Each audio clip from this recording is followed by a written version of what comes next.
And we're live. Back in effect. It is the effing podcast. I am B-Dub. And it will just be us two for the evening. Buddha is out of town. Branson is doing something. And Kelly is still on PTO. Amazing. Okay, so we're going to first start off with our usual customary shout-outs. We're going to give a shout-out to Eighth and Fancy for all of your adult beverage snacks and needs. Then we're going to give a shout-out to Dank Drinks, the dankest of drinks. Then we're going to give a shout-out to Crimey Dealers. Very crimey, very dealerish. And last but not least, the local food plug. Please eat responsibly. Yes, go for it. I'm going to give RIP to a friend of mine, Miss Luana, the best diva that ever did it. She passed away a few days ago of cancer. Warm felt sympathy to the family, lost one, fuck cancer, you know what I'm saying? She will forever be missed. Yes, R.I.P. to her. Yes. And while we're in the mode for R.I.P.s, I do want to give a quick R.I.P. to Hal Williams, best known from 227 as Lester, and also Sanford and Son. He passed away at the age of 91, and it was he died peacefully in his home July 15th in California. Oh, yes. Yes, it is. What about now? Is your mic up? Yes, indeed. Try it again. Yeah, your mic. Turn the other mic on. There it goes. I think your mic is good. So if nobody didn't hear me, yes, I said R.I.P. to Miss Luana, the best ever diva, that ever did it. She passed away a few days ago of cancer. Fuck cancer, you know what I'm saying? So condolence to her and her family. She's no longer in pain. Yes. Yes. And we're sending out those RIPs, making sure those who were affected by death, make sure they get their eternal sleep. May they rest peacefully. Okay. Well, let's go ahead. I guess we can talk about right now in Raleigh. It's about to come down with thunder and rain. As I was pulling into the parking lot of here to do the podcast, there was quite a bit of rain coming down, some thunder, some lightning. So don't be surprised if the power gets cut out through this transmission. We could get electrocuted, and we do it all for you watching at home. Yes, we're stuntmen. But Joe, let's go ahead and get into these topics because sports has been popping this week. WNBA has been popping this week. It's been a very big week for the WNBA, particularly Caitlin Clark this week. Yesterday, she played 29 minutes and set a record. The first WNBA player to score 45 points and record 10 assists in a single game, as the Indiana Fever defeat the Seattle Storm 110-107. This is a pretty major night for Caitlin Clark, as a lot of her fans are turning up. And this has gotten a response from quite a bit of people. Angela, Caitlin scored 45 points. I bet you're not going to make a video about that. I was watching the Atlanta Dream. All 5 starters scored in double figures, and Bree Jones is back. But no, seriously, someone tell me, was Congress courtside? Because 19 free throws is insane. Also, are the refs not allowed to call fouls on Caitlin Clark? Watch this defensive play. Off flush. And you mean to tell me this was not a travel? Going left to step back. Bottom. This isn't a matter of hating Caitlin Clark. Marina Maybury scored 53 points and she shot 10 free throws. On top of that, I did not get 17 alerts about it, and she didn't even get Player of the Week. Meanwhile, NECA just passed Lisa Leslie for the most points as a Sparks player. You guys, let's hear it for NECA! The next time I make a post highlighting Caitlin Clark, it's when I see a headline that Caitlin Clark denounces racism and homophobia. And as someone who did not watch the game, I wouldn't even have known Kelsey Mitchell had 30 points. Y'all got to put some respect on her name, and I hope she goes to another team next year. But I think she likes it there. Yeah, so that record-setting night for Caitlin Clark is drawing a lot of criticism. Right? Yeah. She had 19 free throws. Yeah, I think it was 20. No, she had 19 by herself. Yeah. 19 free throws. Then, again, hold on. Let me stop right quick. Yes. I'm going to say this affectionately, all right? I'm not a Caitlin Clark hater, okay?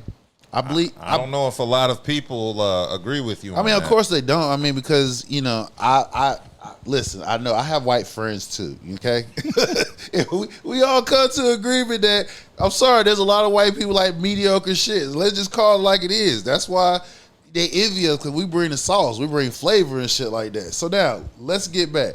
I'm not a Caitlin Clark hater, but I want to keep facts the way it is. Hey, I get it. She has a good game. She has a nice offensive skill set.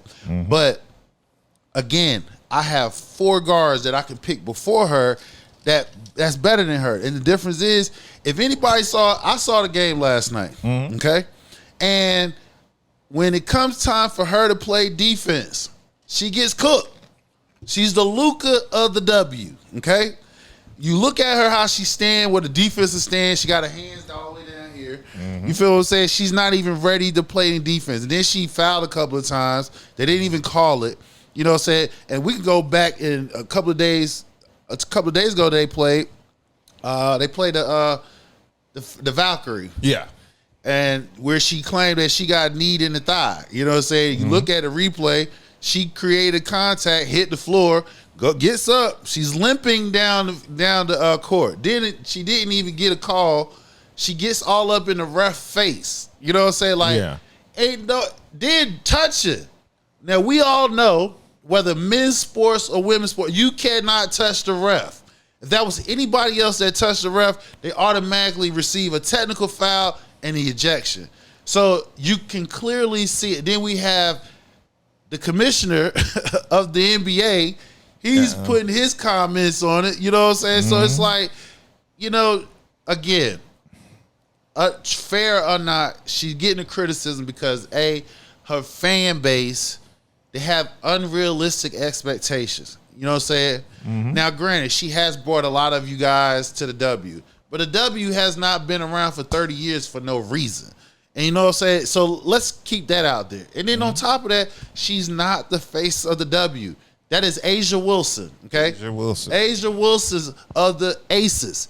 She's the face of the W. She's the one that's winning chips as well as MVPs. So until Miss Clark start winning something, you know what I'm saying? Then y'all can elevate her to where y'all elevate her over people who's well established. And then on top of that, the next year's draft class, when Hannah Hidalgo come from Notre Dame, and then when Juju Watson get it, what you think them young ladies gonna be? I mean, the next 2 draft class, we're not even gonna be talking about Caitlin Clark. Well, I don't know. Caitlin Clark did set another record. She also reached 200 career three-pointers in the fewest games in WNBA history, only 74 games. So that's a new record that Caitlin Clark has broke and set for other people to come behind her. You're going to get those. Nobody's saying she's not going to break records. So that's one thing. Nobody says she's not going to break records. She has the offensive skill set to do so. But I'm not. If we're dicing this, like I said, I got guards that's better than her. They play 2 sides. She don't play defense. And I made a comment saying the Indiana Fever, they have a better winning percentage when she's not playing. And you know the fans ain't gonna like that, but it's facts. I mean, just look at the games that she's not playing. They play a lot better. You know what I'm saying? It's really, tell you the truth, a Kelsey Mitchell team. Because if you take her ass off that team, let it be just Caitlin Clark, they don't even win the games that they win. And the team that they beat last night, they are a losing team. You know what I'm saying? So they struggle. Now, didn't Kelsey Mitchell get 30 points? Yes. Yes. So she's still doing her part for the team. Exactly. Caitlin putting up 45. Now, Caitlin had an impressive stat line. She did have, in addition to those 45 points, she had 10 assists, 6 3-pointers. So there was a little bit of defense as well, from my understanding. She got about 4 steals and 2 blocks. Right. So she was doing defense. On 4 steals and 2 blocks is defense. Listen. Like I said, before I make my comments, I literally watched the game. Okay. Yeah. I watched the game, and like I said, it's about 3 calls that she could have been called fouled on. They didn't, because like I said, it's like hands off of her. Don't touch her. You know, said the referee, and I'm like, what do y'all expect? This is a women's professional basketball. Like, there are going to be fouls. There are going to be some hard fouls, and she had quite a few of them. Go back to the Valkyrie game. You can see her one of the plays. Lady point guard beat on a hard foul. So what I'm saying is, if this woman was getting hard fouls like how they claim she is, right? You look at it. Why you don't see no bruises on her ass? You don't see no bruises, no cuts, no scrapes. But she's getting mugged. She's getting fouled because, hey, when you going down there in the paint, they're gonna foul you. It's called basketball. Well, she set multiple milestones, and this is just another one of those many milestones that she set. I mean, again, I'm not gonna take nothing from her game. I'm not one time saying that she doesn't have a game. She has a game, but she's not better. I got guards that's better than her. Yeah, I mean, I would never sit here and say she's like the number 1 player in the league at the moment. I do agree that is Asia Wilson. Yeah, you talk to the fan base, though, they make it say like that she's it. And I'm like, no, she ain't. Yeah, well, nevertheless, she did have a very historic game, so I do give her credit for that. Yeah, she did. You know, you still got to put the ball in the hole to get those points. You do. But if they ain't going to call no fouls neither, and they call it one-sided, she get 19 free throws. Okay. That was makeup calls. Okay. Well, since we're on the topic of all those free throws, what was more impressive, Caitlin Clark's performance last night or Bam Adebayo's 83? 83. Yeah. Oh, my God. Do I really have to pick for either one? Yes. Damn. You got it. I have strong opinions about both of them. You know what I'm saying? But Caitlin Clark's actually, I mean, I have to ride with her because Bam's was flagrant.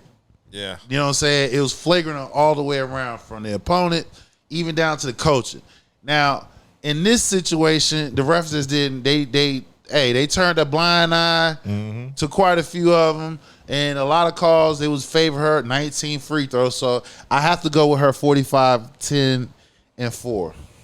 For steals. 4 2 blocks. Yeah, let me make sure. Her 4 steals and 2 blocks, but her defensive stats suck. So you can't question that shit.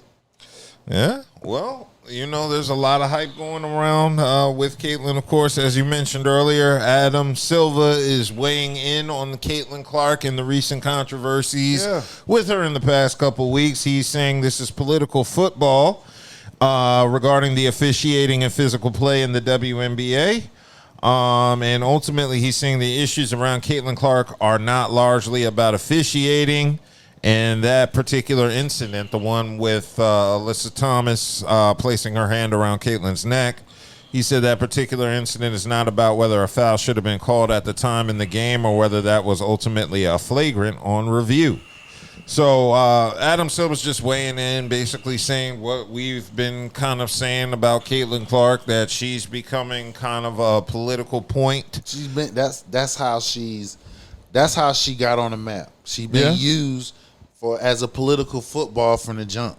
Yeah, of course. So she's kind of been a pawn in a lot of racial politics going on between. She's the MAGA Trojan horse. The MAGA Trojan horse. Exactly. I've been saying this. You go back to everything that I've been saying since Caitlin came in the league. From the first time we started talking about her when she was in Iowa and she went against Angel Reese at LSU. It's always been political. It's always been race.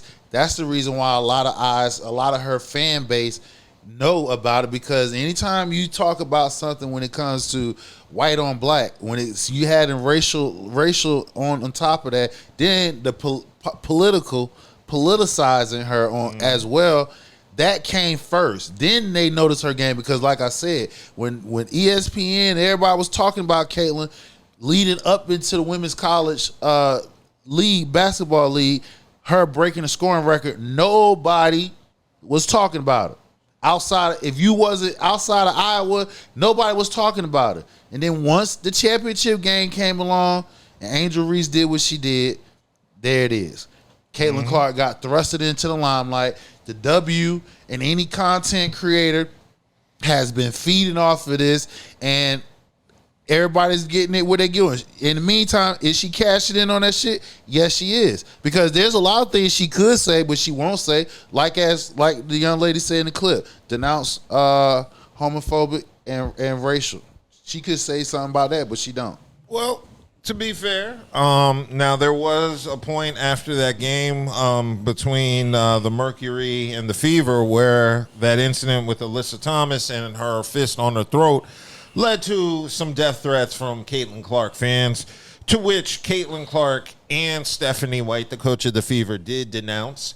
So they did publicly come out to speak against the overzealous fans who are sending those threats out to Alyssa Thomas. So yeah, they've been doing it. They've been doing it to Angel Reese since college and since the WNBA. She been tiptoeing around this shit. So again, she knows she's cashing in on this shit. You know, it's a win-win for everybody, even down to the W. That's the reason why the whole thrust about her, surrounding about her, bring viewership. So did she bring new eyes to the league? Yes, she did. But it's not solely because of her game. It's because it's been politicized first, then her game. So it's her game second, politics first. Exactly. If you take the politics out the way, you take the racial line out the way, they're not talking about her. I'm sorry. Because we don't celebrate runner-ups. Each time we seen her on a big stage, she got blown out by 20 points. And like I said, what thrust her into the limelight? Angel Reese. Like I said, if Angel Reese don't do this, you can't see me in the ring. We're not talking about this. Yeah, because I do think Paige Buckers is putting up better numbers. Hell than yeah, Clark. Paige Butner. Even Rookie of the Year that I've been saying since the beginning of the season, Olivia Miles. Yeah. I can pick guards better than Caitlin Clark, and they have better numbers. You feel what I'm saying? They have just as good or better numbers. So like I said, the league as a whole, the W as the league as a whole, they have outstanding players. They have outstanding white basketball players. Inescu's just to come out. Paige Buckner just to come out, just to say, just to name it two. You know what I'm saying? So there are other white basketball players, female basketball players that has been doing outstanding, that has the stats, that has the rings. Caitlin doesn't have, she has the stats, but she doesn't have the rings. Will she eventually get one? We don't know. She probably will. But as of right now, she's okay. She's okay. She's okay. Yeah. She's a top 15 player. I give her that. You don't think she's in the top 10? Fuck no. I told you I got 10 people, 10 players that I can pick before her that's better than her. Interesting. So she's top 15. I'm not giving her that. She earned that. Her play earned her top 15, but she doesn't crack the top 10. That is true. And it looks like, damn, she's ninth on the highest top single game scoring performance in the WNBA.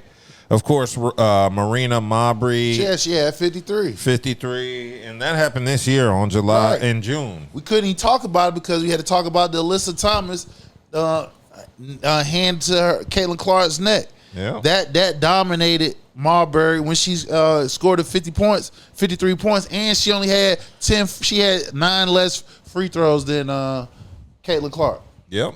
And then after that was Asia Wilson with 53, but that was back in August of 2023. And it looks like Liz Cambridge also dropped 53. So you have 3 players who are tied for the highest amount of points in a single game in the WNBA. And it looks like on that number, it looks like Caitlin ranks 7, 8, 9, 9th. So she's 9th all time with that 45 that she dropped, which is still impressive. Yeah, that's an impressive stat. Yeah, I mean, you can't take away from that. But all I'm just saying is, let her game do the talking. It's not. It's everything around her is not predominantly her game. Mm-hmm. That's all. That's the only thing that makes her vibrant as the way she is. It's more political than it is her game. Mm-hmm. Okay, well, that leads me to the officiating. Do you think all of this media attention is due to bad officiating in the WNBA? Yeah, I believe so. Because my whole thing is, like, where do you want the officiating to go? I mean, because right now with the officiating, how the officiating going on right now, it reminds me when the men's basketball, the NBA during the 80s, 90s era. You know what I'm saying? When it's like hard fouls and stuff like that. Mm-hmm. They're doing the hand checking and stuff like that. So that's what the officiating reminds me of. It puts me in the 80s, 90s version of the NBA. Now, the question is, how do y'all want the officiating to go? Because mind you, a lot of them is in college, right? Yeah. We don't even hear about the officiating in college. None of this stuff. So if a lot of them in college, what's different? And see, this is where you put the bullseye on Caitlin Clark, because it's like I said, it's like if you take her out of the mind, out of the frame, yes, there are other plays, other players that you know what I'm saying, that can become to officiating. So now you got to figure it out. How do you want the officials to officiate the game? Do you want them to hands off? Do you want them to call every little thing? I think when everybody didn't really thought about that part, because like I said, when the viewership came in with all the commercial, all the money that everybody all of a sudden want to start dumping in the W, they gravitate that, and the officiating part has been left, behind. Now, the thing is, how do you want your product to look? That's the question they need to come up and answer. Yeah, so I definitely agree that the officiating in the league needs to be taken a look at. But also, I feel like that's just the play of the WNBA, just because it's not going to be above the rim play like in the NBA. So there's going to be more action on the ground. There's going to be harder fouls because these women are competing.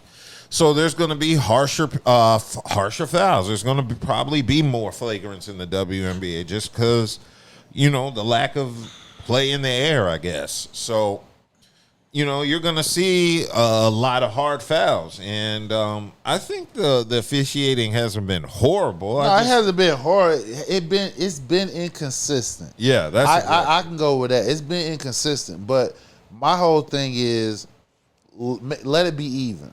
However y'all going to do the officiating, make sure the playing field's even. You know what I'm saying? Because like I said, I don't think any other player can get in the faces of officials and clap their hands, because they clap their hands touching the official, or even yelling vulgar language in their face because they didn't get a foul call.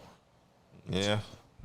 Yeah, fans can be a little bit problematic. So I do think Caitlin Clark fans are taking it a little bit far.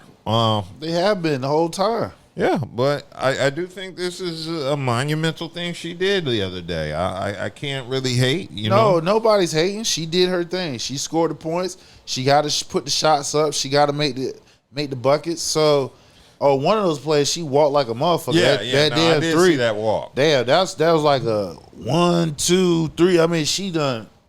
Hey, that shit was crazy as hell. But just make the officiating even and be consistent about it, and everything else will play itself out. Yeah. Cool. Well, I know the season is still progressing. When are the playoffs happening? Isn't that August? Yeah, around August. Okay. And then they done added more games. So Yeah. next year they added like 15 more games onto the season. That's good. So, like I said, I mean, the W's there. The W's doing their thing. Like I said, everybody is squeezing the juice out of this controversy surrounding Caitlin Clark. All I'm just saying is, let her game do the talking. That's it. And I'm in agreement with you on that. We let her game do her talking. Now, in addition to Caitlin Clark, as we mentioned, Angel Reese, there was some controversy around Angel Reese and the coach of the Toronto Tempo, Sandy Brondello. Was just suspended for her comments. Yep, suspended towards Angel Reese. Yeah, and she had to issue an apology. Got that video. Angel Reese was issued an apology by this coach who used a phrase that she now recognizes she shouldn't have used. Late in the Dream versus Tempo game, Angel Reese shoulders Niara Sabali, who instantly falls to the floor in obvious pain and eventually had to be helped off the court. As the officials were reviewing the play, Sabali's still on the ground. Tempo's coach Sandy Brondello was pleading to the refs that she wanted a flagrant or even just a foul called on Reese. A hot mic picked up part of their conversation, with Brondello calling Reese a protected species.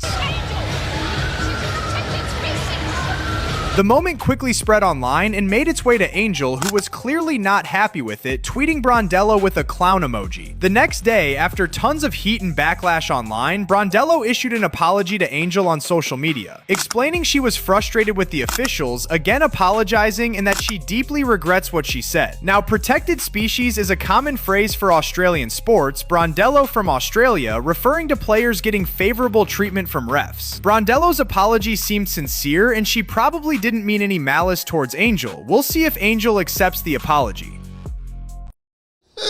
So will Angel accept the apology? No. I mean, she probably have to. She probably will, just to be, above the fray. But that again, just prove my point. You feel what I'm saying? When it comes to Caitlyn, it's like no hands. You got the Congress involved. Here we are. We got Angel Reese, hot mic. You know what I'm saying? Like, you got black players on your damn team. So how would you know what I'm saying, come out of your mouth and say something like that, and now you forced to apologize because somebody heard your ass say that shit. So now, if you could say that out loud, how do you really feel?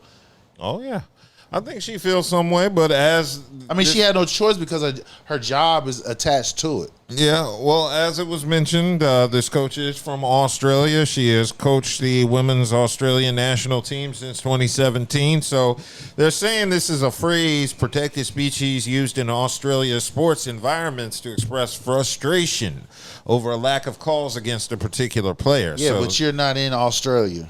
Yeah. That's the whole thing. And then on top of that, I'm not saying Australia doesn't have black players on their squad. I'm sure they do. You know what I'm saying? But it's a cultural thing. It's in your country. You're in the United States of America. That comment, as you can tell, don't take well. Because, people always want to say, oh, don't use race. Don't use race. Sorry. Race is it. There's only two dominant colors on this damn planet, black and white. Everybody else, get in the middle. You feel what I'm saying? So it's always going to have something to say. So with that being said, you're in another professional setting outside of your country, and the fact that you doesn't have the self-awareness, like, hey, I can't say this until everybody let your ass know what you said was some fuck shit. So now you forced to apologize when you should have already knew that from the beginning. My opinion. Yeah, so you just think she intentionally used... I mean, of course she did. That's how the way she felt. But now, was it racially? No. Now, that right there can be left up to discussion. You know what I'm saying? But I'm willing to give her a pass that, no, she wasn't using it in a racial term. She used that shit because that's what it's reported. That's what they use in their countrymen back in Australia. And like I said, there are black players on Australia's national team.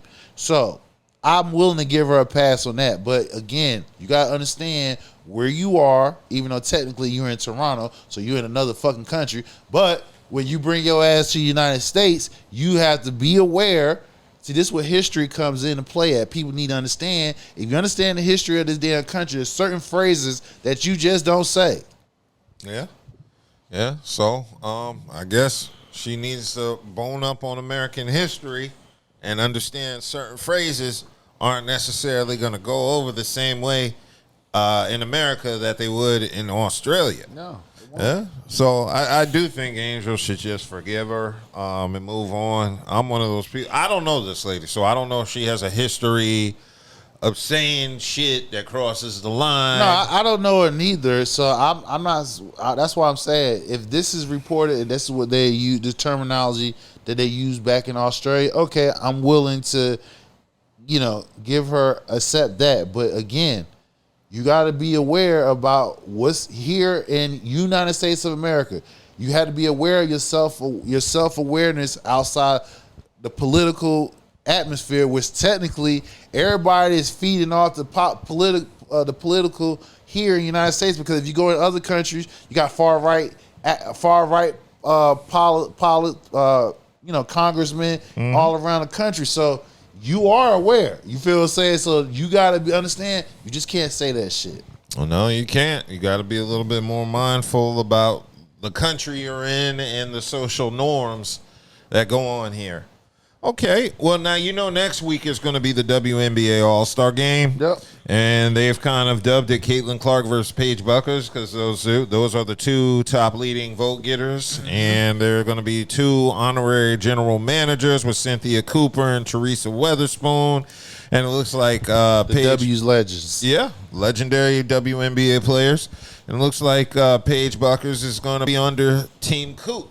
So she will be playing for Cynthia Cooper's team along with Breanna Stewart, Kelsey Mitchell, Natasha Howard, Gabby Williams, Angel Reese, Marina Mabry, Dominique Malonga, Kelsey Plum, Jackie Young, and Sonia Citron. So that's a stacked all-star roster.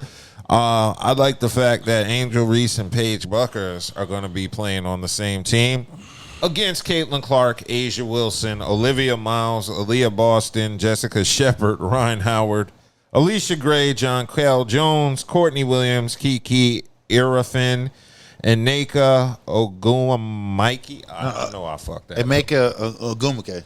Oh, Ogumike. Yeah. Okay, Team Spoon sounds like they're about to knock the shit out of Team Coop. I don't know now because the first five. I don't know because you got the best player on the squad, Asia. Anybody who got Asia. Yeah, but who's on the team? Team Coop is Paige Buckers, Breanna Stewart, Kelsey Mitchell, Natasha Howard, Gabby Williams, Angel Reese, Marina Mabry, Malonga. Okay. Well, all right, so Team Spoon about to run shit. I don't know because, like I said, you got everybody keeps sleeping on Angel Reese, bro. Angel Reese's game has really improved this shit. I'm not saying you are.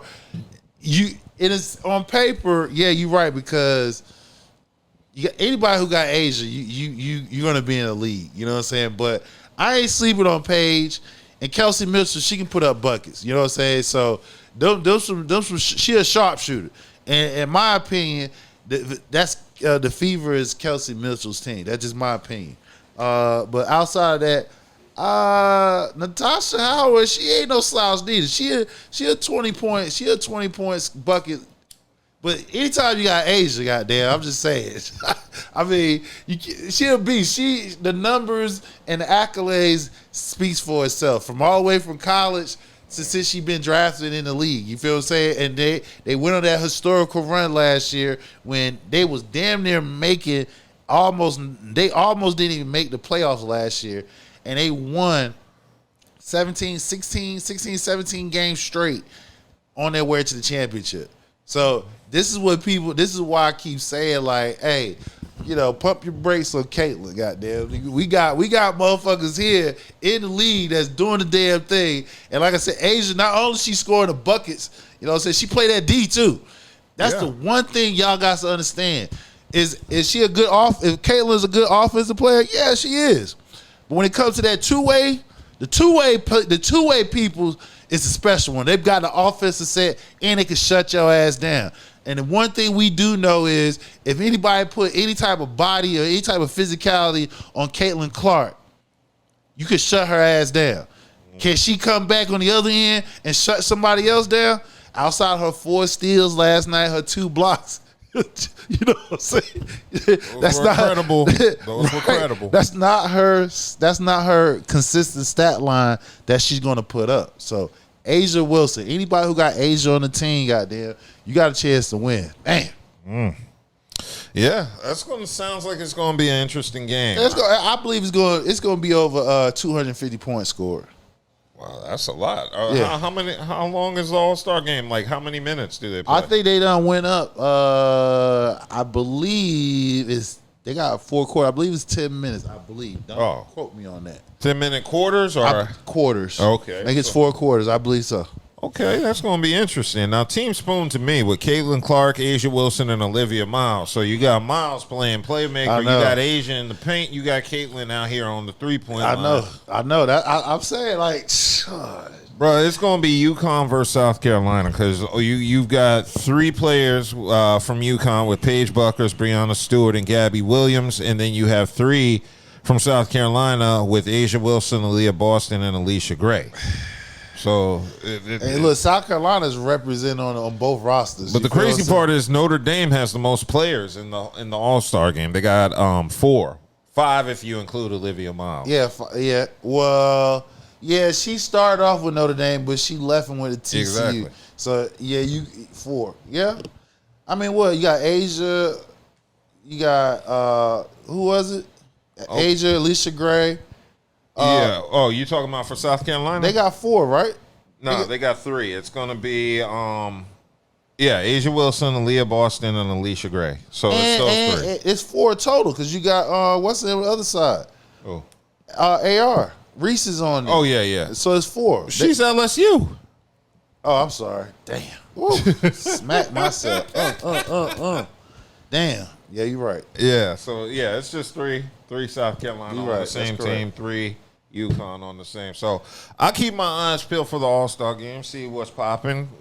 You know, I've been getting into the WNBA as the league progresses. I've been watching. I've been watching. So this is the reason why I make sure when I come up here, I don't be just speaking off the top of my head. I watched the game. I watched the whole 9. So when I speak, I watch it. You watch teams that don't have Caitlin Clark on them. I watch teams with I definitely watch Caitlin, yes, because I just like to remind people, like, okay, she's good, she's not great, she's good, she's not better than a lot of people like they claim she is. She's not the face of the league like how media pundits and some people in the fan base trying to put her as. You know, she's not. She's not. In my opinion, she's not a top. She's a top 15 W player.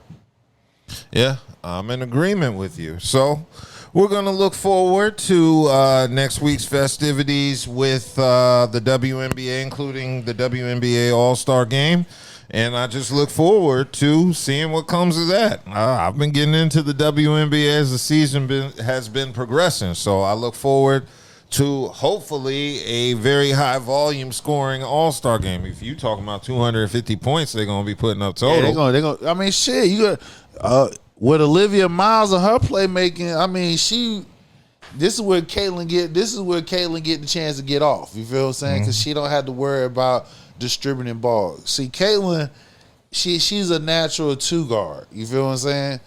But they're making her a point guard because of Kelsey Mitchell. That's the reason why. If Kelsey Mitchell leaves next year in free agency and they're forced to draft they do have a guard. The guard from they drafted the rookie from what's her name? She's from South Carolina. So if they move Caitlin to her natural position, which is a 2 spot, take the ball out of her hand, I believe she'd be able to put up some more points. But you'll be able to see her with Olivia Miles, playmaking skills. This is where you get a chance to see Caitlin shoot her threes efficient, like how people believe that she can do.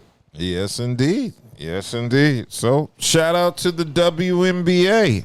let's go ahead and move on because we've been discussing Jay-Z for the past 2 weeks. So, of course, this past weekend, Jay-Z had his concerts at Yankee Stadium, and all 3 were sold out, and they were very successful. Yep. Now, the last and final show, the third one, there were some issues with the Yankee Stadium. There was a delay going on for a few hours, and it looks like that happened after midnight on Monday. There were some issues related to, I think, the weather. Did you hear about how a storm had delayed Jay-Z's concert? Yeah, it was a matter of fact. What I was hearing, where that was reported, was a couple of other things like certain entrance where crowd was supposed to be at. They was trying to get a hold, make sure, because people got there like real fast, like it was, and they wanted to make sure security was on point, so they had delayed people coming in because I believe they didn't have enough security personnel in place to crowd control and stuff. Yeah, so it looks like Jay-Z said a security breach left 10,000 fans outside, prompting gate closures to prevent trampling before the final Yankee Stadium show. And that was a very major 4-hour delay, pissing people off, and it ran until 3 a.m. So it ran pretty late. People were asking Memphis Bleak specifically what Jay was talking about during that delay. And Memphis Bleak has been vehemently defending Jay the entire week, saying Jay said nothing during the delay. And he's been defending Jay against all the criticism from these past couple weeks. Of course, with Jay putting the Reasonable Doubt vinyl release in Target exclusively. It's been met with criticism during the boycott black people have had of Target. This is led Bleak on a little mini tour defending Jay. And to be perfectly honest, I don't think it's going the way people had planned it. Bleak was on Power 105 defending Jay, and he made himself seem kind of like a villain. It's like, what about the Target the lawyer shot down? Don't talk to me about I don't give a about that activism look, my like, because these niggas are still in there, right? Right. So don't worry about us. Look, the Target deal is important because I hit up both of these dudes when that episode came. I said, "Oh, y'all gotta look selective at." But look, rage. But look, no, not everybody album is available right. Vinyl. So why wouldn't Hov say, "Hey, I don't have control"? He don't have to. He don't owe y'all no explanation, my nigga. That's where we split ways. Well, that's gonna forever be that, my nigga. Y'all sounded like the old lady in the window. Why y'all outside 3 a.m. loud? We gotta tell her we selling drugs, bitch. That's why. No, I don't get the correlation there. The difference is unless you paying that old lady rent or whatever the case may be. He not paying your rent. Right. The community at large support a Hov. The community know about money right now cause of Hov. Right. Y'all niggas would still be running around picking boogers, wiping them on a camera screen if it wasn't for Hov and B.I.G. Let's clear it up, man. New York was not talking no money until Big and Hov came out. From a rap perspective. Yes. So you want to talk about money? You got them chains on. You know platinum cause of Hov. That doesn't help the community. It doesn't help the community. No, what we say? Hold on. How that doesn't help the community? That doesn't help the community. How to get money. No, all right, now I fear that we have completely different planes here. Oh, yes. Hov didn't teach a demographic in the community how to get money and boss up. Answer me that. How to get fly? No? How to get money and boss up. Yes or no? I'm going to say no. Yeah, so that was Bleak trying to defend making shit hella worse. See, look. This is what happened when you take a nigga that's still a street nigga. He got some business savvy because he listened to Jay, obviously. Mm-hmm. But you just heard his mental game, what he just said. The old lady said, "Why you out? It's 3 a.m. Why you out here making noise? We selling drugs. Nigga, you still thinking like you in your fucking teens, nigga. That's what you thinking like." So he said, "Jay don't owe us no explanation." You're right, you don't. But who pay who bills? We pay his bills, nigga. Because if we don't buy your shit, and we don't go to your restaurants, nigga, you don't make the money that you make. And this the shit that be mind boggling, like, nigga. If it wasn't for y'all niggas, at one point in time, y'all had common sense. Y'all understood. Now you getting a little money, you out the hood and shit, and you just seem like you forgetting. Like it don't. In your case, Bleak, you ain't far from something happened to where your black ass be right back up in there. Cause just listen to how you talk. You feel what I'm saying? Jay don't owe us no explanation. True indeed. But if we don't buy your shit, if we don't go to your restaurants, nigga, you don't eat where you are. You gotta get your bitch ass out here and get a goddamn job. So just be mindful that it's us consumers, the black consumers, that help your black ass get where you are. And another thing. Jay didn't put us on to no fucking money. Last time I checked, didn't Paid in Full was out. Yeah. Who else? I mean, we got countless. Big Daddy Kane. We got countless. Run DMC. Run DMC. We got countless of hip hop artists that came out before Jay and God bless Big that put us on money. So I just want people like, yo, don't get above yourself, nigga. You feel what I'm saying? Like, yo, real talk. Yo, he got out of pocket because we look at Jay differently when it comes to J. Cole and Kendrick. You feel what I'm saying? He's an icon legend, and he getting in the fucking way of black movement, capitalizing off of it and putting in his pockets. And I'm like, nigga, all we saying is you could get your money, but don't step on our movement trying to get that shit, and then you want us to fucking buy your shit to keep you up where you are. Don't work like that. Yeah, I totally agree. Bleak was coming off quite ignorant during the interview, especially that part where he was saying Hove put the hood on the money. Yeah. Money didn't exist before Hove put niggas on the money. Right. Niggas didn't even want money. Right. Like we running around here dumbed out. He said you got platinum because of Jay-Z. That shit had me dying. Like, bro, like, come on, man. This nigga, like, hey, I get it, bro. He, you know what I'm saying? That's your man. You know what I'm saying? You getting bread because of him. You actually listen versus yayo ass, and you're getting money, but don't get above yourself. Yeah, I got to give a shout out to Mouse Jones, who was the guy interviewing Bleak. Yeah. Because at no point was he intimidated by Bleak. And he still kept pressing the issue, even though Bleak was kind of trying to avoid it with that little bit of aggressive talk. Yeah. Yeah, you know. So he kept on point, and he sunned Bleak, in my personal opinion. When Bleak brought up the dude's chain, he said, how does that help the community? And, you know, it was kind of good to see radio hosts push back because they're so busy trying to kiss musicians and artists' ass that a lesser radio host probably would have just rode with Bleak's what he said and when he gave the pushback. That's why I wanted to give a salute. Dude kept it calm throughout the whole ordeal. No doubt. Yeah, so I kind of respect that temperament and demeanor in the face of pressure. So shout out to Mouse Jones for that. But yeah, Bleak came off really ignorant for that. And I do think Hove may have to do a little damage control. He gonna have to. He gonna have to. I don't know who they're gonna send in on the Rock Nation roster to smooth it over. I don't know who else is on Rock Nation they can send. They'll send in Rhapsody. I don't even know. Yeah. And if I'm Rhapsody, don't even get no. I'm sure we got to protect our right. I'm sure artists. she can read the room. You feel what I'm saying? Just nah. Yeah. I mean, again, I don't knock capitalism. You feel what I'm saying? But don't step on niggas to get your shit. That's the part I don't like. You feel what I'm saying? You don't have to. You don't have to do that shit. If you don't even step on the white folks when it comes to that shit. So why you don't step on the niggas that supported you and still is supporting you to get to tap your pockets? That's not cool. Yeah, that is not cool at all. And Bleak has continued on his podcasting tour.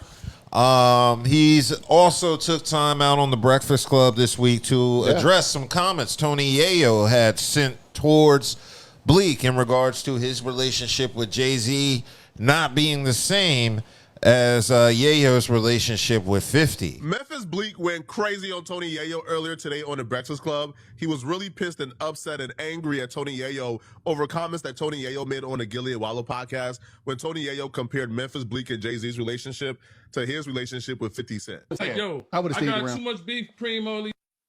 Move him to Battery Park. He can't go back to his mom's crib. They're going to kill him over there. Straight to Battery Park.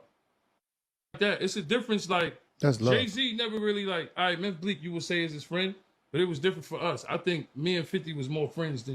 When Yayo describes Memphis Bleak and Jay-Z's relationship as a business relationship, that will be a setup to where Yayo will go in to explain that Jay-Z has a reputation of not taking care of the people around him. Now, it's unclear what Jay-Z has done for Memphis Bleak because he really doesn't, he would give Jay-Z his props, but we really don't know in intimate details what, Jay-Z has done for Memphis Bleak, opposed to Yayo, where Yayo is on Vlad TV every week telling us, right, how many smoked ducks 50 Cent had him eating this week. Jay-Z don't help nobody? Jay-Z don't help nobody. Yeah. Y'all been going at it. Yo, say 401k records. It's called Hold It Down, homie. Drop some heat. Ain't paying your bills, cuz. That's what it is. Can't compete. That's why they talk like that. If 50 said 1 year, these are be in a shelter, they shouldn't be allowed to talk about us or anybody when you literally are a dependent. Yeah, so Bleak had the son Yayo. Yayo came out sideways and spoke on the nature of their relationship with Jay without really knowing. I mean, you right. You don't speak on another man's pocket or situation if you don't know. Yeah. You feel what I'm saying? And I mean, there's a big difference between you and Bleak for sure because Yayo, if we remember, you was coming from jail, and your ass was getting on parole, and you had went right back. Yeah, because your dumb ass had a fake passport. Like one of the dumbest shit that you could possibly do. And he real. If 50 was to cut your ass off right now, nigga, you fuck. Yeah.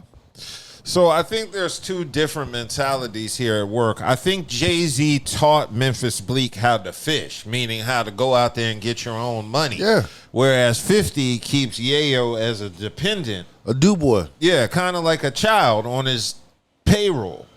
And I think Yayo is appreciative for what 50 does. I definitely think Yayo is probably 50's most loyalist soldier. But I also think Yayo is probably not a go out there and get it nigga. He don't, aside maybe from drugs, he probably don't know how to go out here and grind and get his own money. Make legit money. Yeah, where Bleak ran down in the interview all the things he does for money. Bleak has mentioned owning restaurants. He owns a couple. Yep, he owns liquor brands.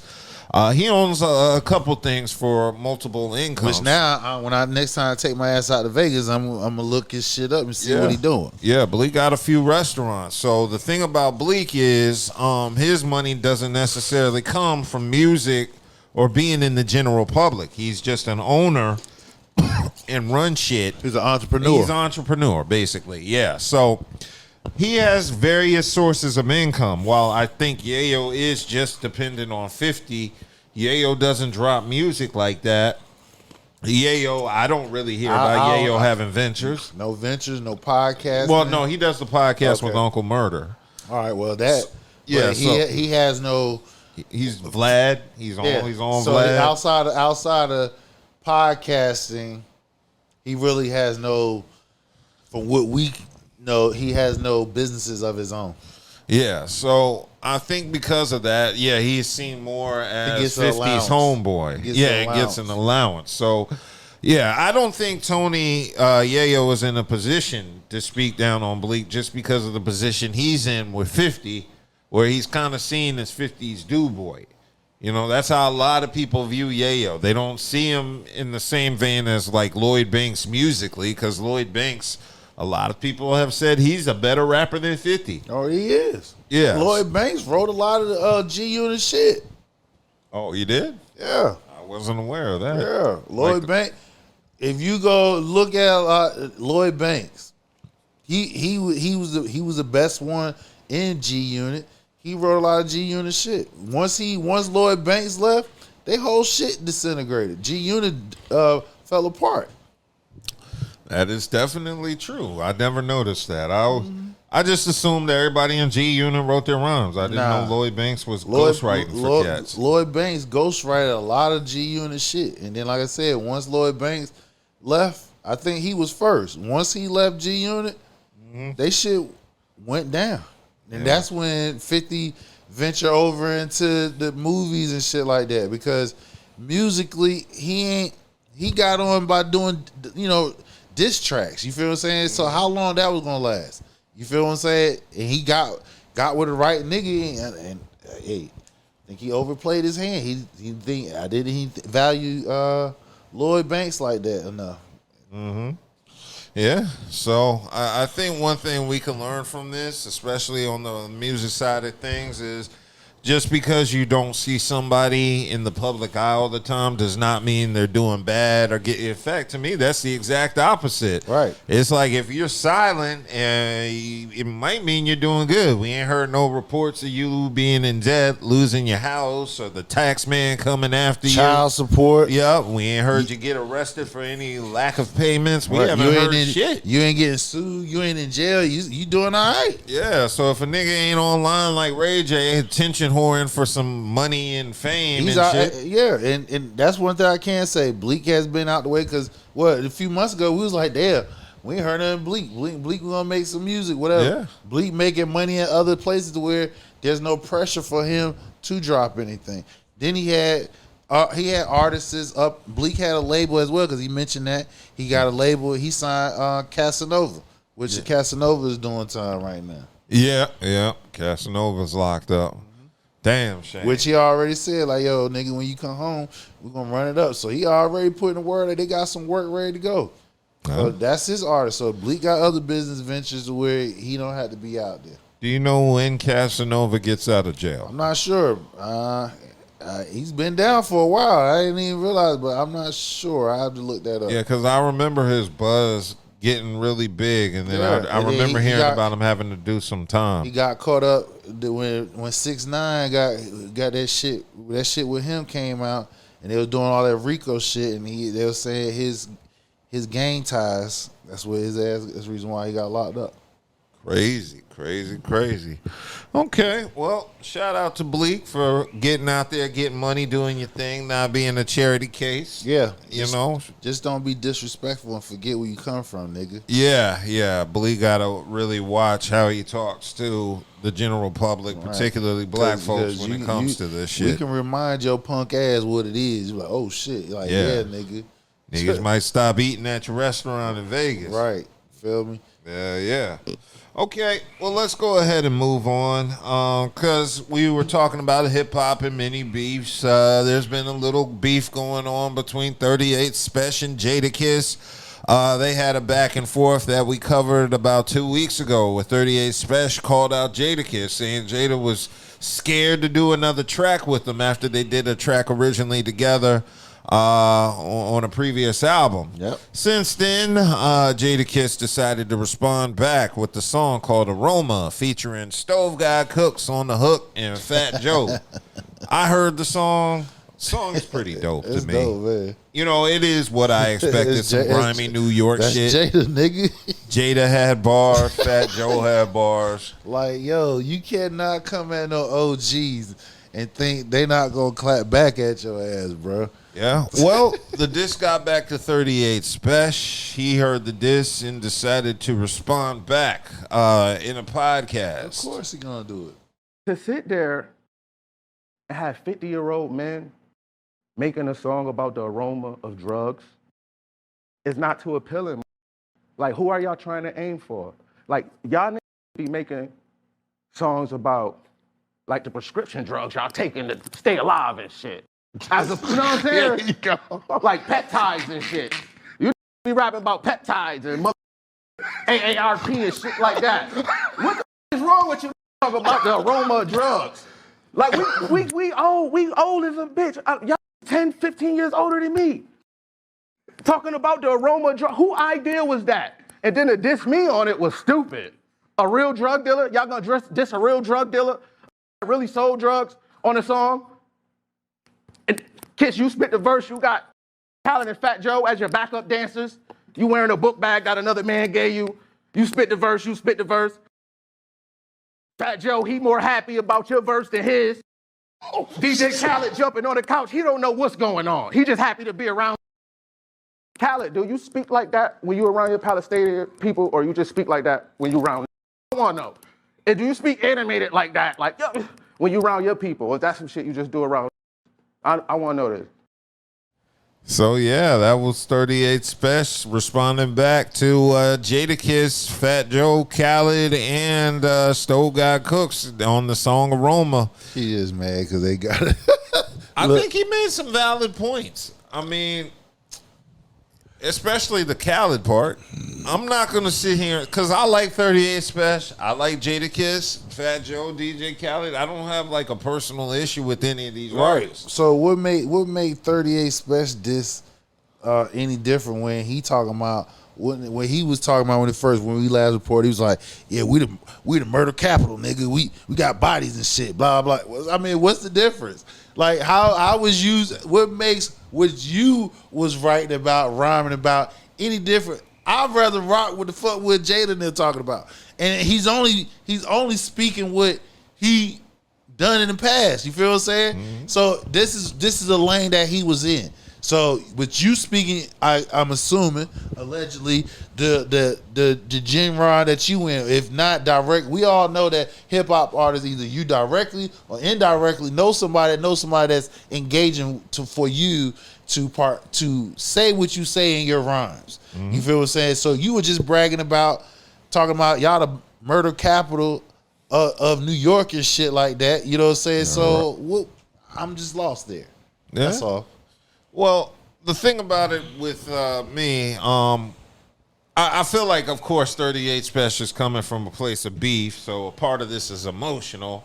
But he made some points, like particularly with DJ Khaled. Like, Khaled, do you act like a fool like this when you with your Palestinian folk, or is it just because you around some niggas, you decided you just gonna wild out and act a fool? I mean, he said some stuff that, you know, you would ask somebody, y'all are 50 years old rapping about drugs. You know, are y'all still selling drugs to be rapping about it like that? But then 38 Special came back and said he sold drugs. So I was kind of like, that's a little hypocritical. And it's also kind of snitching on yourself. You might be saying you still sell drugs, which I don't think that's wise. Exactly. So again, so that makes what 38 said even more like, what are you saying? Because they might be, I doubt it, you know what I'm saying? They got other business ventures, them niggas been in the game, and then who knows? You know, sometimes motherfuckers, you don't know.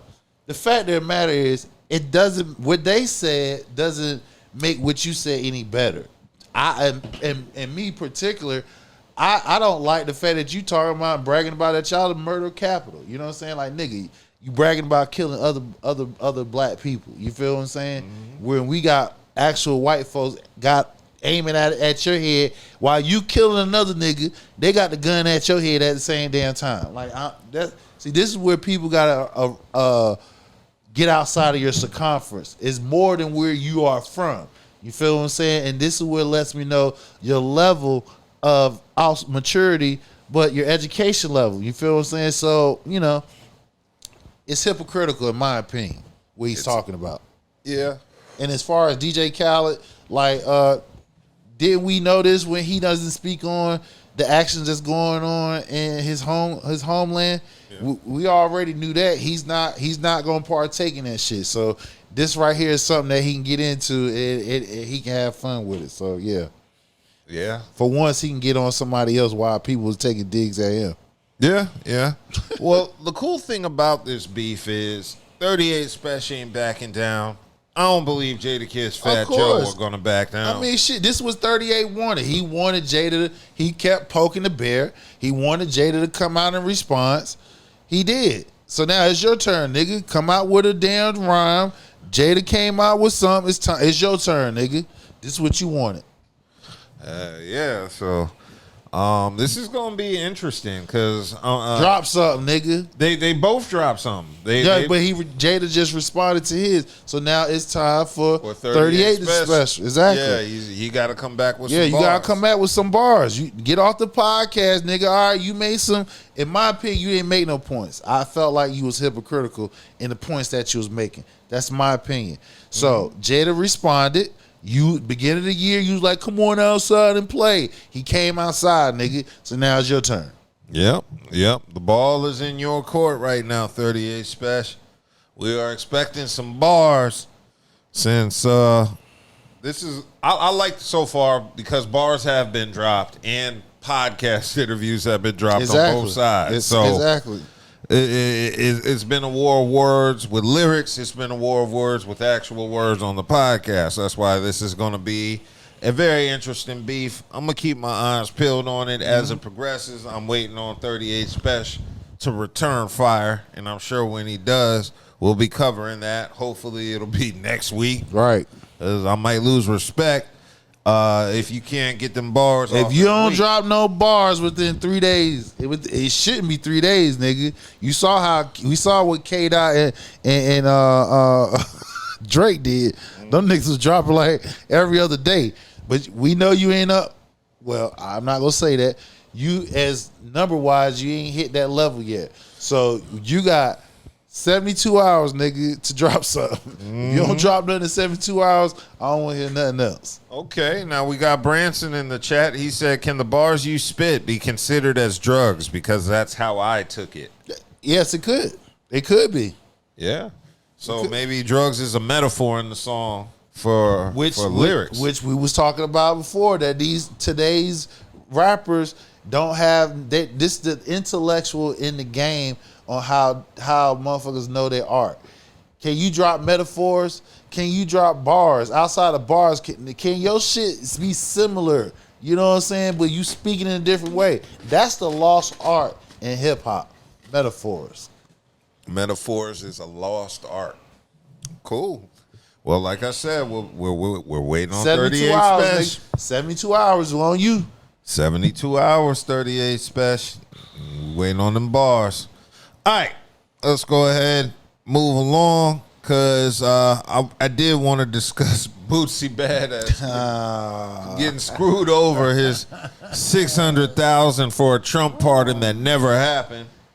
Now Bootsy wants his money back. So apparently Bootsy paid $600,000 to far-right operatives, Jack Berman and Jacob Wall, who are lobbyists for Donald Trump. And this was for Bootsy's 2023 San Diego arrest, where he was facing up to 15 years for a federal gun conviction. And so Bootsy is saying these two told him a Trump pardon was a done deal, and they name-dropped other political figures like Laura Loomer, which I have no idea why you would deal with anything involving Laura Loomer. Right. But these two people told Bootsy that they went public saying they never backed or even... So basically it's like once Laura Loomer heard her name, once Bootsy dropped her name, she was like, I don't know who the fuck these niggas is. Right. That's what she said. So she's disavowing any knowledge of knowing these two lobbyists. And in addition to that, Bootsy is basically just trying to get back half of the money he spent, $300,000. Now, first and foremost, it's very obvious Bootsy didn't really know what the fuck he was doing. He got scammed. He knows about not getting hustled on the street, but the minute he saw some white folks in suits and ties, he lost his thought shit. Shit was all good. Your nigga sense didn't go off. Did the back of their hairs didn't go off? Like, I'm sure for somebody who from the streets, right?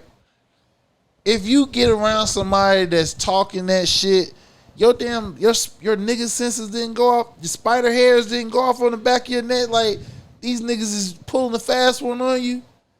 You got blindsided with that whiteness. And nigga, you from Louisiana. Come on, man. Mm-hmm. So they promised Bootsy, though, they would refund half of his money if they could not get a pardon by January 31st of this year. And, of course, January 31st came. There was no pardon. Bootsy said he wanted his money back, but he didn't get any of it back. So now Bootsy is entitled to the $300,000. The issue is they don't know if these people have it to give back. Exactly. They probably blew that shit. Yeah, so that's part of the issue there. I do think it's idiotic because from my understanding, if you are going to pay for a pardon, them shit start at 7 figures and up. $600,000. Nigga, I got attorneys. That's a down payment on an apartment. Right. That ain't going to get you. I heard them motherfuckers going like $10 million plus, $1 million. It's over $1 million for them partners, depending on who you are. Them pardons are not cheap at all. So yeah, all this stemmed from the gun case, the federal charges, and everything. And it's just sad to see because Boosie, like I said, he seems smarter than that. Right. I don't understand why you trusted MAGA associated lobbyists. That's really what would raise a red flag. And then who seek who out? Did you find them or they found you? That's another thing. Because if these niggas came up on you talking about, yeah, man, we can get you a partner for X amount of money. That shit didn't even. That wouldn't even set right with me. Because what I'm assuming. Okay, I don't know, but my assumption, what I'm getting is they seeked you out.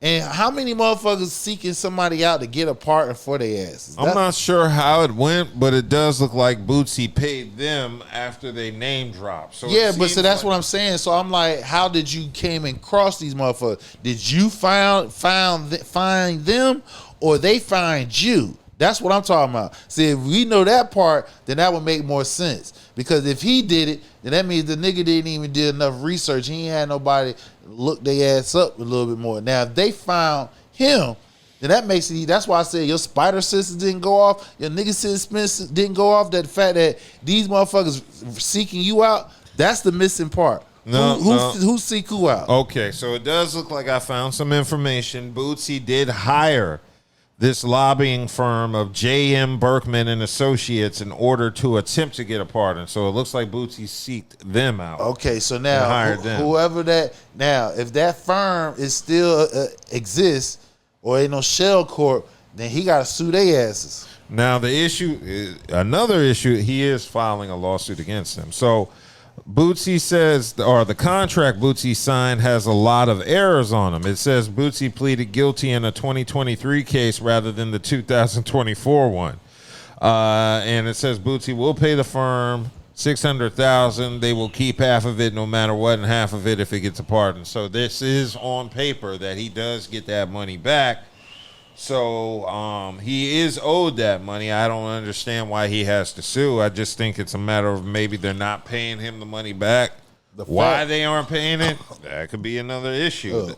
So this is really weird. It's just really weird Bootsy got caught up in this for only $600,000. I wouldn't even agree to giving up $600,000 with the notion of whether you get the partner or not, they keep half immediately.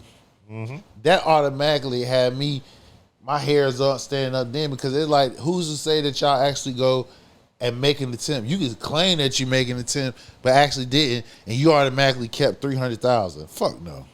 Oh, shit. So, yeah, it does look like these two people issued a response back several months later.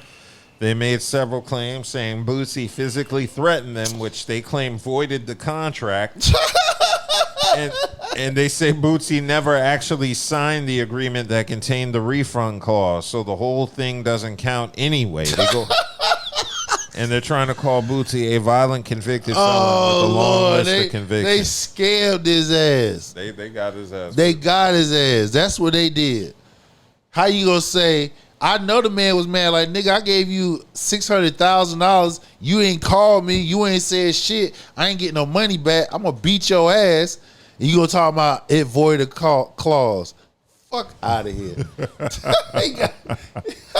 Nigga, yo, that firm better give me all my motherfucking money back. Fuck that shit. Yeah. Give me all my money. But I wouldn't even agree to that shit. Yeah, that just didn't sound right. I wouldn't agree if I give you $600,000, whether we get a partner, secure a partner for you or not, we keep it half. You ain't doing shit.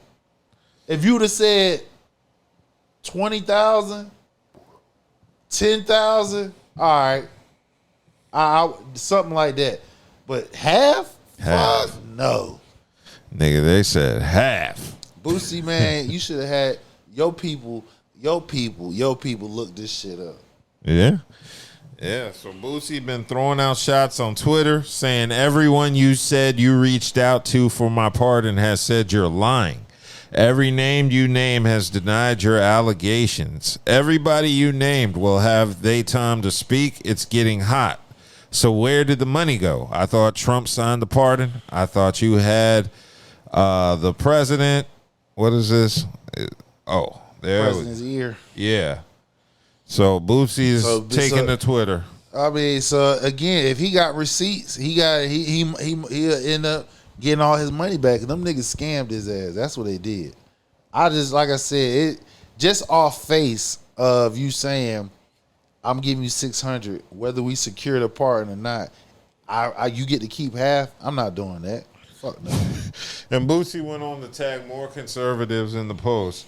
He tagged Lauren Loomer, Erica Kirk, Mike Johnson, and Nancy Mace, and Andy Biggs. And he spelled Nancy Mace's name wrong, M-A-S-E, like the rapper, instead of M-A-C-E, which I believe is the correct spelling of her last name. So, again, the thing about it is those must be all the names that these niggas drop, and he's tagging them, and he's getting them to respond, claim they don't know these motherfuckers, which, again, they scammed his ass. So now you got to look at the whole business, what I mentioned before I started talking. It might have been a shell court. These niggas scamming motherfuckers. Damn. Everybody came out against Boosie. Nancy Mace responded back saying her office received an email requesting a phone call. Her staff took one call last October. Our office promised nothing, and they never followed up. So that's what she's saying, but she's more than willing to help out. The White House reached out to Lauren LaRosa and said that the team at the White House working on clemency has never heard from either of these two lobbyists, does not support their work, and would advise anybody seeking clemency that their involvement will actively harm their chances. See what I'm saying? So even the White House is like, yo, these some fuck niggas. They scammed his ass. So now he got to go after and get all their money. And how many other people did they get like that? I don't know. Damn, them niggas was getting them.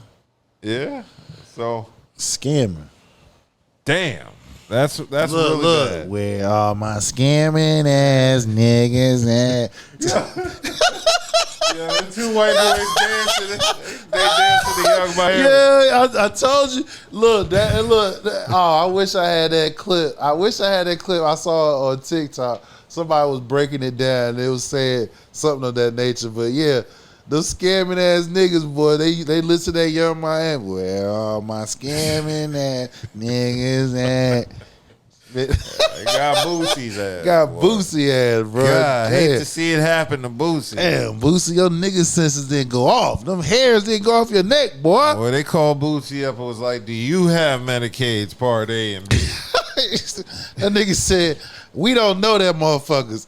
Whoever do any business with them, we don't know them. The White House came and said, right. We don't fuck with them. We don't fuck with them niggas. Don't listen to them niggas. They even said fucking with these niggas is going to actively harm your chances of getting clemency. So now, how many other people did they get? That's going to be the question. How many other motherfuckers did they get?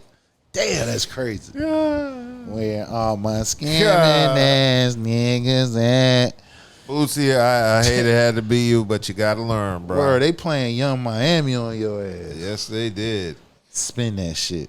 Spin that shit. So, if you're watching still and you're still watching our live, make sure you take time to like, subscribe, share, tell your friends. Comment. We've been doing this for a long time, and we appreciate your support. Word. I wanted to talk about another musician asking for leniency. R. Kelly is in the news for asking President Trump to commute his sentence. Now, R. Kelly, of course, is sentenced to 30 years in prison. Damn. It's been he did over 10, right?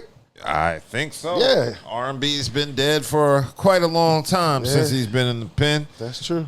But yeah, it looks like it shows R. Kelly has requested a commutation of sentence this year, and this was reported by the Chicago Tribune. And he's reaching out to try and get executive clemency. And that, of course, is meaning he's trying to get Trump to commute his sentence. So this has led to a question. Should it happen? Yes. No. Should it? Yeah. Yep. It should. Why? If he just commuted a drug trafficker, I mean, what's the? I forgot the terminology. He's a narco drug trafficker. If anybody know the terminology of narco, that means these niggas here, they shipping tons of drugs to multiple countries.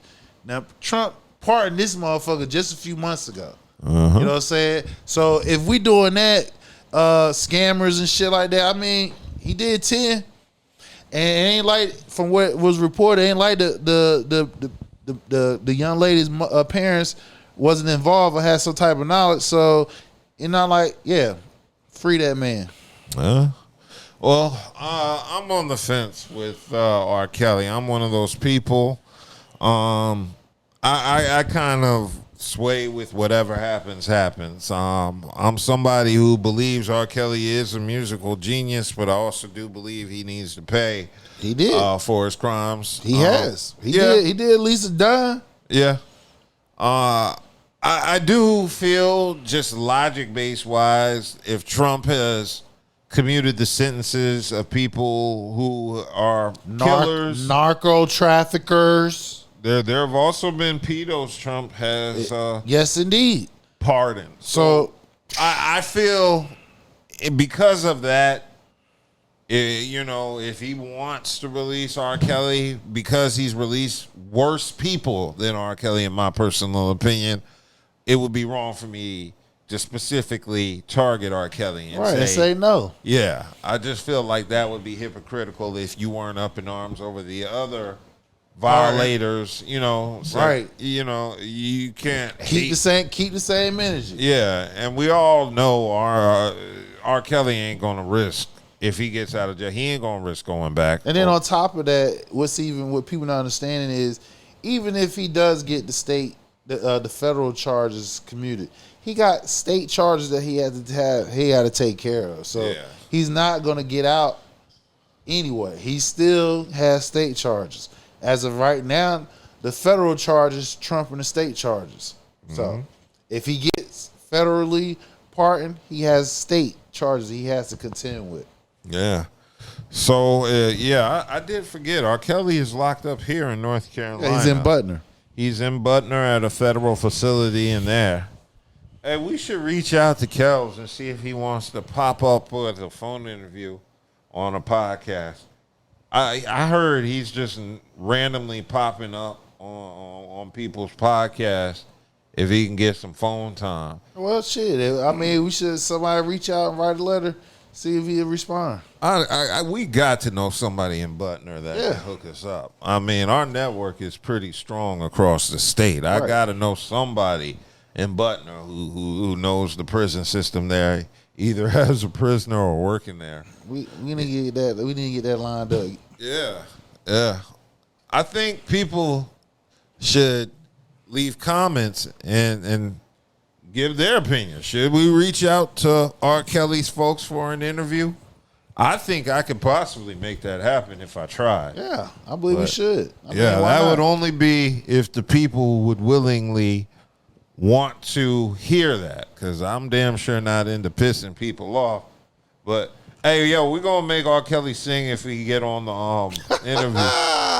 Hey, I want him to sing a slow jam too in prison. Put his life in danger. No. Be like, nigga, sing Bump and Grind, nigga. No. We're not doing that. We're not doing that. We're not doing that. Yeah, so, hey, whatever happens with R. Kelly, I'll just accept it. If he stays in jail, I would accept that decision. If he gets out, I would accept that decision. I just really want somebody to revive R&B if it can't be Kels. Somebody got to come in. This shit is... it's very stagnant. Look, it's so bad that you got Gen X listening to ours. Yeah. It's so bad Gen X is listening to it the way we listen to it with CDs. When we was their age. Yeah. There's been a rise in CDs because They're buying CDs now. Right, because that's what all the good R&B music is doing. Well, no, they can listen to it on streaming. But it's just they prefer CDs. Yeah, they're starting to prefer CDs. They're seeing the benefit of physical media now, like they should, because physical media is the shit. Right. We need to start putting effing podcasts on DVD. We can fit about 3-4 episodes. Ain't nothing wrong with that. Yeah. But get like 3 episodes for about like $5.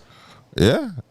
Watch them on your DVD players. Mm-hmm. You know, because I don't know if you heard about what happened with Sony, where Sony didn't renew some contract with some movie distributor. Mm-hmm. So now all the people who purchase streaming movies and content on their PlayStation 5s to watch that are a part of their library, it's being removed from their library after they purchased it. Oh, wow. Because of this contract.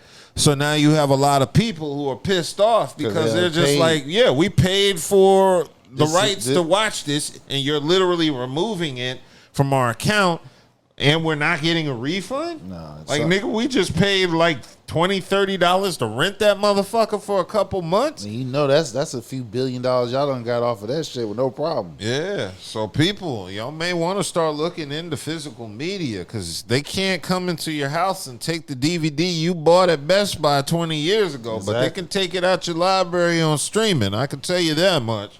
That's crazy work. You paid for it. That's your shit. They getting us any which way they can, and I don't appreciate none of that.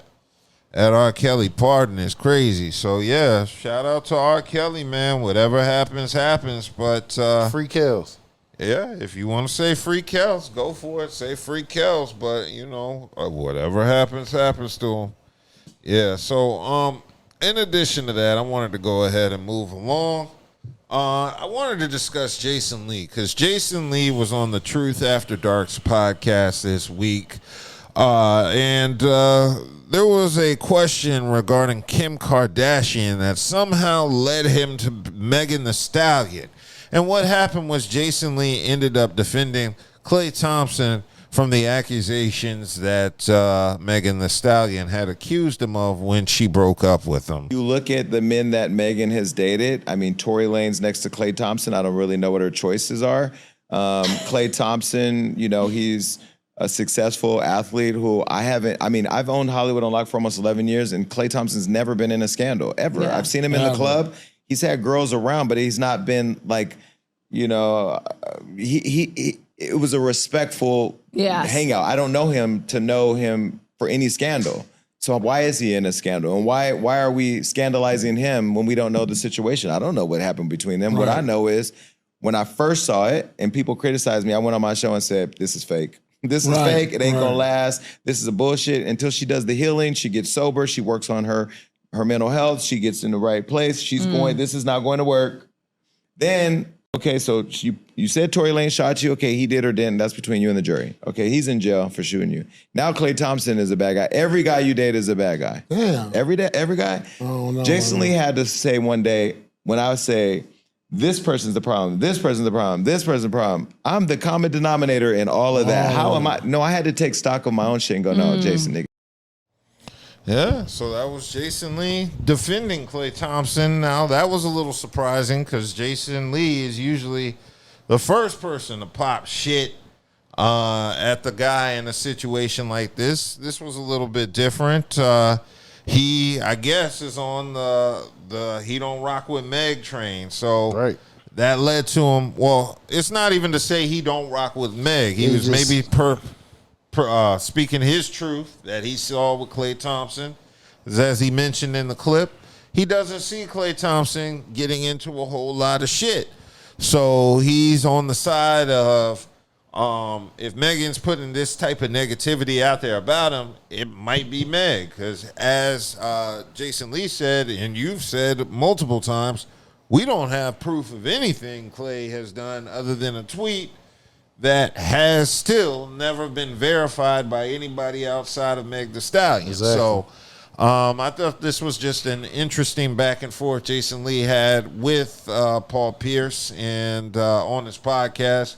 And I think it was great that somebody actually stood up from that side of the community. Yeah, because it seemed like everybody just, well, not everybody, a lot of women was projecting, was jumping on the back. And we're like, damn, we only heard it from one side. She said it, and till this day, we haven't heard nothing from Klay Thompson. They're like, oh, you're a cheater. Then you went after women that was near and close to him, thinking that that's who they cheated with. Because I'm like, usually when somebody cheats, we got TMZ. If TMZ hasn't reported this shit, it ain't true. We have not seen nothing. And as long as we looked at Klay Thompson playing basketball in the league, we have never heard nothing controversial when it comes to him and his personal life until he came into contact with Meg. You know what I'm saying? And we knew, I was like, damn, that was a damn shocker because, like I said, we don't know nothing about his personal lifestyle. Now, she comes out and tweeted, and everybody just, I remember that whole weekend, that whole timeline seemed like it was hating on men. And I'm sitting here like, damn, this woman said something, we ain't got no audio, no video, and all of a sudden he's a cheater. They're not even married. They was only together for 6 months. And that's not saying that they was in a relationship. They was in a relationship of some sort, but that wasn't like they was like boyfriend and girlfriend. Like, hey, look, I fuck with you. Hey, I fuck with you. Hey, we gonna lock in. We don't have a definite time or when we gonna start, or when we don't have a definite time when we gonna end. Whenever whoever decide they like, hey, I got enough, or both come to a consensual agreement. You know what I'm saying? That's when we split up. It's like people just get so caught up. It's like somebody got to like get heads up. Like, hey, yo, I'm good. I'm done. I'm gonna go over here and fuck this chick. They're not married. He didn't propose to her. As far as we know, we don't know the exact layout of what their relationship. We assume because she made a song, my man. She made that song and she gloatingly putting their relationship on Front Street. You feel what I'm saying? So I mean, come on. It's more her fault than anything because it's like until you know for a fact that y'all most likely gonna get married, either it's been discussed or the sense is equal. You feel what I'm saying? You don't put your shit out there like that because obviously, like I said, he's been a private person when it comes to his personal life. Yeah. So the whole conversation was just basically over Meg needing to take accountability in her life for the situations and some of the things that happened to her. Jason Lee also mentioned that before he had a moment of clarity in the life, he was similar to Meg, where he was blaming his partners for their issues that led to fallouts in the relationship, when in actuality it was him. Yeah. So he was just kind of saying how important accountability was to take, particularly in that situation. It's like a cause and effect. Like, if you're around somebody and for them to actually do it, you must cause them to do it. And I'm sure we go through the phases of we talk about it, we argue about it. Hell, we might cry about it. In some toxic relationships, you might actually get in a physical confrontation about it. We come to some type of understanding like, hey, listen, we on one page, but for some reason, you're doing the opposite. So if you're doing the opposite, you're causing me to do other things outside of you or want to think outside of you because A, I'm not comfortable with it, or you still straight up disrespecting me. Either way, your actions or inactions is causing the effect of someone's doing something that you quote unquote don't like. Yeah. So big shout out to Jason Lee and the Truth After Dark podcast. I didn't get an opportunity to see the entire episode, but I will check it. I'm sure there are a couple gems in there. Something worth noting when Jason Lee is on there. He's usually a decent interview. So shout out to Paul Pierce and them. Okay, I wanted to get into some new music for the week. Rick Ross has dropped his newest album this Friday, Set in Stone. This is his 12th solo album. Damn, 12. Man. Yes, it is. Album number 12. Sheesh. I didn't know he put that many albums up. Yeah, it's been a while. So out of 12 albums, go ahead. I didn't mean to cut you off. Well, yeah, out of 12 albums, I'm still gonna say Teflon Don is my favorite. How many classic albums he has out of 12? I don't know. Teflon Don is a classic album. Oh yeah, the first one. No, the Port of Miami. Port of Miami is a classic. Yeah, so if that's a classic, and I'll say Teflon Don is a classic. So I know he got at least two classics out of 12. Yeah, Port of Miami is a classic. Yeah, but have you had an opportunity? I didn't get a chance, so I'm gonna listen to it when I get on the road, though. Okay. I had an opportunity to hear it start to finish today. It's a mixed bag for me. Okay. Now, that's not to say it's a bad album. I mean, it's decent. You're going to be doing some skipping. Okay. But the songs that are good are really good, and the songs that are bad are really bad. Okay. So he got some good ones, and he got some throwaways up there. He got quite a few throwaways on there. So he got a mad album just based off what you said. It's a mad album, because if you go through an album, like when I listen to T.I., I can listen to the whole album. Yeah, and that to me was the most shocking part about this album. Now, the one thing I've always said about Rick Ross, he knows how to pick beats. Mm-hmm.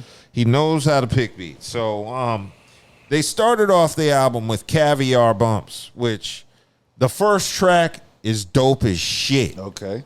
Ross comes out gliding over the beat. He can rap his ass off on that first track. I was sitting there thinking, okay, after that first song, I was like, this could be classic album number 3. Okay. That's what I heard on the first track. That's what I was getting hyped. He got one of them tracks that, like, as soon as you hear it, it's like it grabs your attention. Now he's usually good for that, because on Teflon Don, the first track is I'm Not a Star. See, this is what I be trying to get people to understand. I like music to where as soon as you hear it, it's like, oh yeah.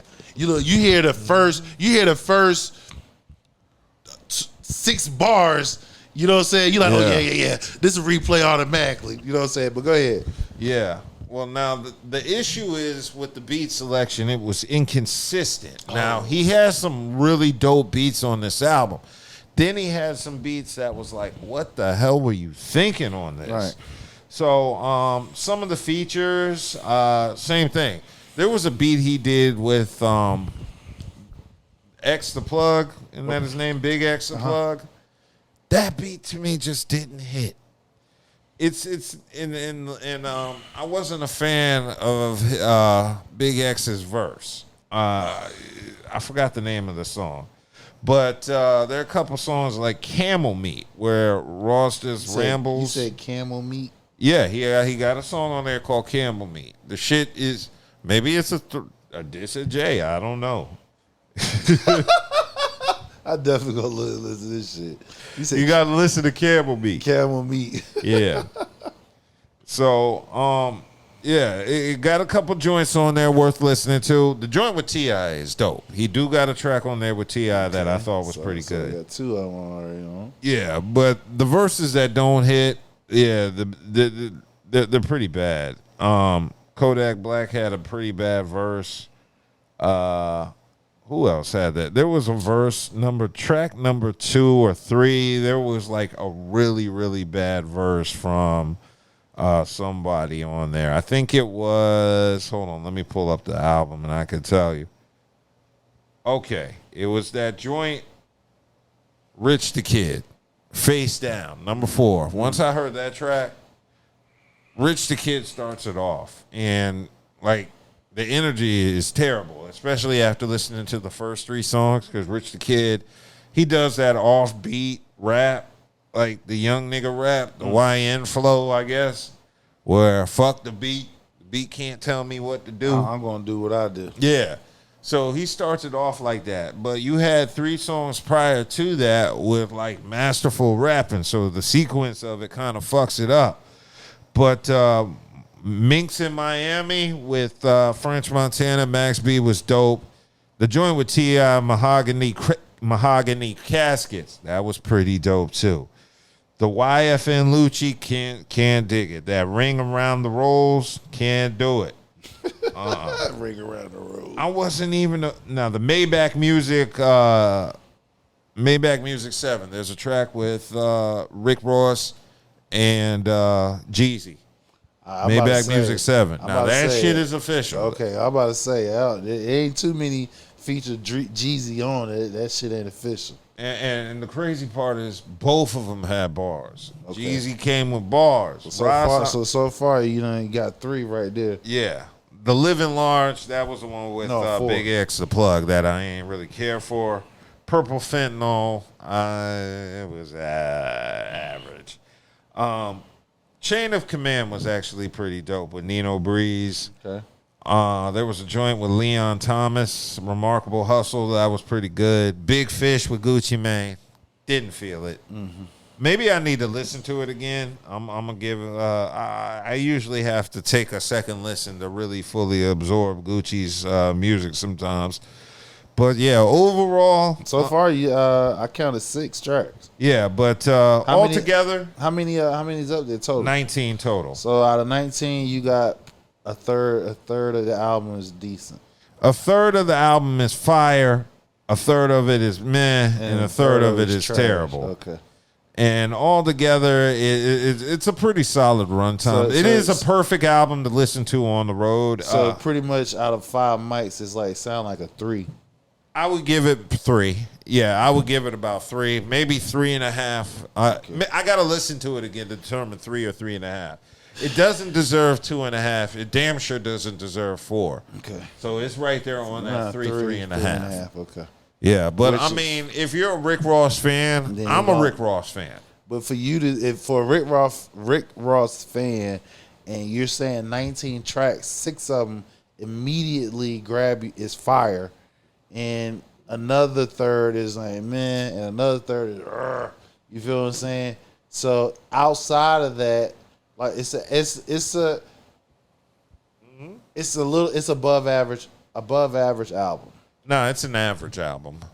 Well, if you're giving 3.5, that's above average. Well, 3 and 3.5 is worth a listen. That's it's worth listening, but it's still above average. Yeah. Well, I'll say if you gave it 3, I mean cut you off. If you gave it 3 mics, that's average. If you give it 3.5, it's above average. Yeah.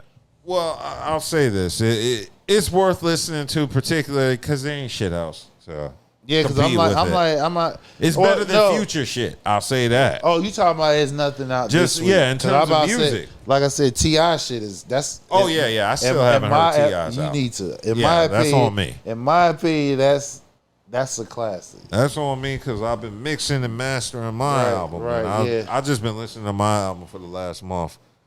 Yeah, but T.I. right now, that I've listened to is fire, and it's been like 2 weeks since it's been out. Cool. I still have to listen to T.I. But I'll definitely listen to Ross. Ross is worth a listen.